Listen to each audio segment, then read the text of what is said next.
I'm gonna try to make a quick video. I can't ever seem to pull that off.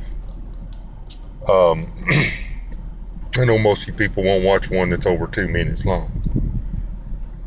And let me just say this. If you don't have more than 2 minutes to find out what God's talking to you about, well, you might as well forget it. You don't get 1 minute, 1 second on this planet. Not one that he doesn't allow. So if you got a minute, 2 minutes, 3 minutes, 10 minutes, an hour, it's because he gave it to you. I don't think, well, I know that it's not that it, I know that it's not outside of his authority, his righteousness, or his will, that you give more than a minute here and a minute there. If you're wondering about something and you're not willing to sit down and listen to somebody for an hour, 2 hours, if you can't focus on what's going on for more than 15-minute sermon, well, chances are you're not focusing on the right things. If you're ready to go to lunch when you get to church, well, maybe you ought to have church after lunch. Well, the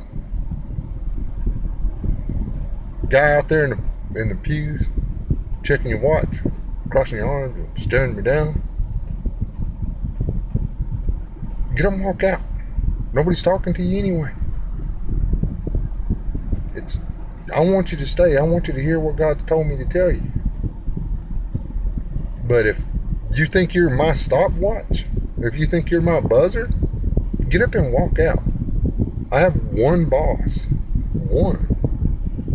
His name's Yahweh, Jehovah, God, whatever you want to call him. He's my boss.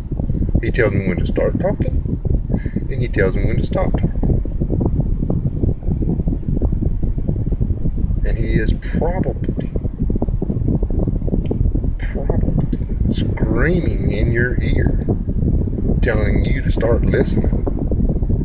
Stop worrying so much about what you think I ought to be doing, and listening to what God's telling you ought to be doing.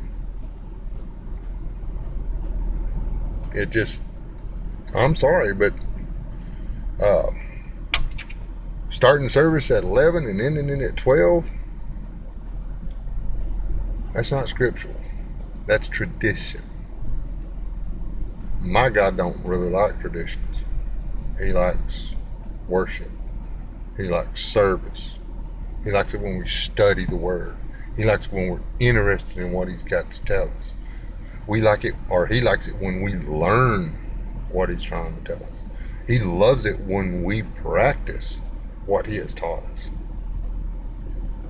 He doesn't particularly care whether or not we're going to have to wait a little while longer for a seat at the cafe, or whether or not we may miss out on